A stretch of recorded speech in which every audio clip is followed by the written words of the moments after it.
गोरा कुम्हार एक परिचय। बहुत समय पहले प्राचीन भारत में एक छोटे से गांव में गोरा नाम का एक कुम्हार रहता था। यह गांव अपनी सादगी और शांति के लिए जाना जाता था। वह मिट्टी से बहुत सुंदर बर्तन बनाता था। उसकी कला में एक अनोखी बात थी जो हर किसी को आकर्षित करती थी। लेकिन गोरा कोई साधारण कुम्हार नहीं था। उसकी कला में एक दिव्यता थी जो उसकी भक्ति से उत्पन्न होती थी। उसका दिल भगवान विट्ठल के प्यार से भरा हुआ था। हर बर्तन में वह अपनी भक्ति का अंश डालता था।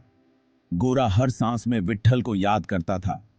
उसकी भक्ति इतनी गहरी थी कि वह काम करते समय भी विट्ठल का नाम जपता रहता था। उसके होंठों पर हमेशा विट्ठल का नाम रहता था। उसकी भक्ति की गहराई उसके चेहरे पर साफ झलकती थी। उसकी कार्यशाला में मिट्टी के बर्तनों के साथ साथ भक्ति की खुशबू भी फैली रहती थी। हर कोने में एक दिव्य वातावरण था। गोरा गरीब था, लेकिन उसकी भक्ति अमीरों से भी ज्यादा थी। वह अपने बर्तनों को बेचकर जो भी कमाता, उसमें से कुछ हिस्सा दान कर देता। उसके जीवन का एक ही मकसद था, विट्ठल की भक्ति। वह हर दिन अपने भगवान के चरणों में समर्पित रहता था। दिन भर मिट्टी के बर्तन बनाकर वह शाम को विट्ठल मंदिर जाता। वहां जाकर उसे सच्ची शांति और आनंद मिलता था। वहां भजन गाता, नाचता और अपने भगवान में खो जाता। उसकी भक्ति का यह सफर अनंत था, जो उसे हर दिन नई ऊर्जा और प्रेरणा देता था। पारिवारिक जीवन और चुनौतियां। गोरा की शादी एक धार्मिक महिला से हुई थी। उनके घर में खुशियां आईं जब एक प्यारी सी बेटी का जन्म हुआ। परिवार पूरा हो गया था, लेकिन किस्मत को कुछ और ही मंजूर था। गोरा और उसकी पत्नी को एक के बाद एक कई बच्चे हुए, लेकिन वे सब छोटी उम्र में ही मर गए। हर बार एक नई उम्मीद का जन्म होता और हर बार दुख उनके पास आ जाता। गोरा और उसकी पत्नी बहुत दुखी थे, लेकिन उन्होंने कभी भगवान पर से विश्वास नहीं छोड़ा। वे जानते थे कि दुख और सुख जीवन का हिस्सा हैं। उन्होंने अपनी भक्ति और प्रार्थना और भी ज्यादा ताकत से की। अटूट प्रेम विट्ठल भगवान के लिए। अपने दुखों के बावजूद गोरा की भक्ति में कोई कमी नहीं आई।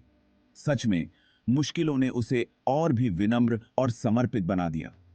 वह हर सुबह सूरज निकलने से पहले उठता और नदी में स्नान करने जाता। वापस आकर वह अपनी कार्यशाला में जाता और मिट्टी के बर्तन बनाने लगता। लेकिन उसका मन हमेशा विट्ठल में ही लगा रहता था। वह काम करते हुए भजन गाता, मिट्टी को गूंथते हुए प्रार्थना करता। उसके लिए मिट्टी के बर्तन बनाना सिर्फ एक काम नहीं, बल्कि भगवान की सेवा करने का एक तरीका था। वह हर बर्तन में विट्ठल के लिए अपने प्यार और समर्पण को उकेरता था।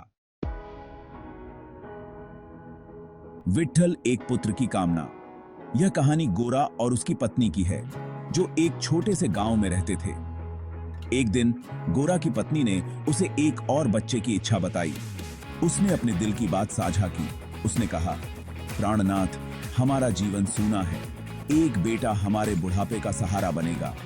गोरा ने अपनी पत्नी की बात ध्यान से सुनी और उसकी भावनाओं को समझा। वह जानता था कि उसकी पत्नी का दिल कितना दुखी है। गोरा समझ गया कि उसकी पत्नी के दिल में क्या चल रहा है। उसने भी विट्ठल से मन ही मन प्रार्थना की। उसने कहा, हे प्रभु, अगर आप मुझ पर कृपा करना चाहते हैं तो मुझे एक बेटा दें। मैं उसे आपका सच्चा भक्त बनाऊंगा। गोरा ने अपने दिल की गहराइयों से प्रार्थना की। उसने वादा किया कि वह अपने बेटे को भगवान विट्ठल का सच्चा भक्त बनाएगा। विट्ठल ने गोरा की प्रार्थना सुनी। कुछ समय बाद गोरा की पत्नी गर्भवती हुई। यह खबर सुनकर गोरा और उसकी पत्नी बहुत खुश हुए। 9 महीने बाद उनके घर एक बेटे का जन्म हुआ। उनके बेटे का जन्म उनके जीवन में एक नई रोशनी लेकर आया। गोरा और उसकी पत्नी खुशी से झूम उठे। उन्होंने अपने बेटे का नाम विट्ठल रखा, जो उनके भगवान के प्रति उनकी अटूट भक्ति का प्रतीक था। यह नाम उनके विश्वास और प्रेम का प्रतीक बन गया। इस प्रकार गोरा और उसकी पत्नी ने अपने बेटे के साथ एक नई यात्रा की शुरुआत की। जिसमें भगवान विट्ठल का आशीर्वाद हमेशा उनके साथ था। भक्ति की परीक्षा, विपत्ति का आगमन। विट्ठल का जन्म गोरा और उसकी पत्नी के जीवन में बहुत सारी खुशियां लेकर आया। वे उसे अपनी आंखों का तारा मानते थे। गोरा अपने बेटे को विट्ठल के भजन और कहानियां सुनाता। वह उसे मंदिर ले जाता और भगवान की पूजा करना सिखाता। विट्ठल भी बहुत समझदार था। वह अपने पिता की बातें ध्यान से सुनता और भगवान में गहरी आस्था रखता था। लेकिन किस्मत को मानो कुछ और ही मंजूर था। एक दिन गांव में एक भयानक बीमारी फैल गई। देखते ही देखते सैकड़ों लोग बीमार हो गए। डॉक्टरों के पास कोई इलाज नहीं था। गोरा का बेटा विट्ठल भी इस बीमारी की चपेट में आ गया। आंसुओं का अर्पण, एक पिता का विलाप। यह कहानी है एक पिता की, जिसने अपने बेटे को खो दिया और उसके बाद उसके जीवन में जो तूफान आया। विट्ठल की हालत दिन ब दिन खराब होती गई। हर गुजरते दिन के साथ उसकी सेहत और बिगड़ती गई और उसके माता पिता की चिंता बढ़ती गई।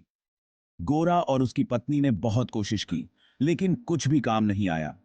उन्होंने डॉक्टरों से सलाह ली, मंदिरों में मन्नतें मांगी, लेकिन विट्ठल की हालत में कोई सुधार नहीं हुआ।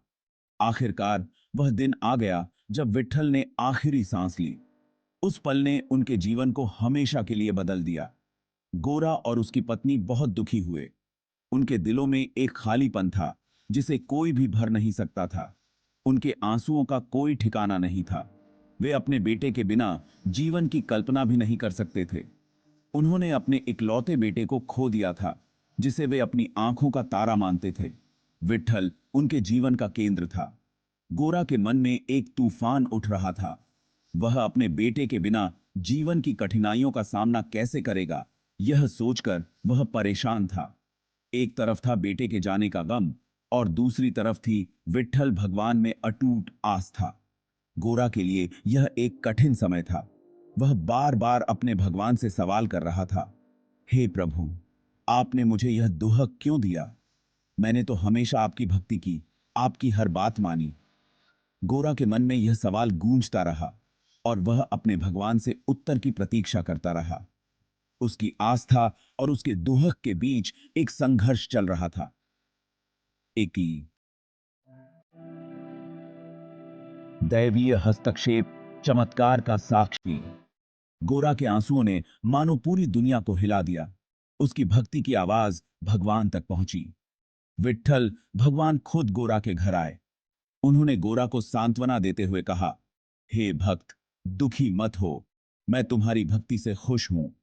यह कहते हुए विट्ठल भगवान ने अपने हाथों से विट्ठल को छुआ।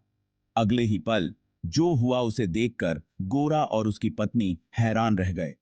मरा हुआ विट्ठल अचानक उठ गया। वह बिल्कुल ठीक था। गोरा और उसकी पत्नी खुशी से नाच उठे। उनके गम के आंसू अब खुशी के आंसुओं में बदल गए थे। भक्ति का फल, विट्ठल का पुनर्जन्म। विट्ठल के वापस जीवित होने की खबर पूरे गांव में फैल गई। लोग गोरा के घर चमत्कार देखने के लिए आने लगे। गोरा ने सबको बताया कि कैसे विट्ठल भगवान ने उसकी भक्ति से खुश होकर उसके बेटे को नया जीवन दिया। यह घटना गोरा की अटूट भक्ति का सबूत थी। इसने सबको यह सिखाया कि सच्चे मन से की गई भक्ति का फल कभी खराब नहीं होता। भगवान अपने भक्तों की रक्षा के लिए हमेशा साथ रहते हैं। सीख, समर्पण और विश्वास का महत्व। गोरा कुम्हार की कहानी हमें सच्ची भक्ति का मतलब समझाती है। यह हमें सिखाती है कि जीवन में सुख दुख आते रहते हैं, लेकिन हमें कभी भी भगवान पर से विश्वास नहीं हटाना चाहिए। सच्ची भक्ति वह है जो हमें हर मुश्किल में स्थिर और धैर्यवान बनाए रखे। गोरा ने अपने बेटे को खोने के बाद भी भगवान का साथ नहीं छोड़ा। उसकी अटूट आस्था और समर्पण ने ही विट्ठल भगवान को उसके पास बुलाया। उपसंहार, भगवान की भक्ति का सार। गोरा कुम्हार की कहानी एक अमर कहानी है जो हमेशा लोगों को प्रेरणा देती रहेगी। यह हमें याद दिलाती है कि भगवान की भक्ति ही जीवन का सबसे बड़ा खजाना है। यह हमें दुनिया के मोह माया से ऊपर उठाकर हमेशा के लिए सुख और शांति देती है। सादी की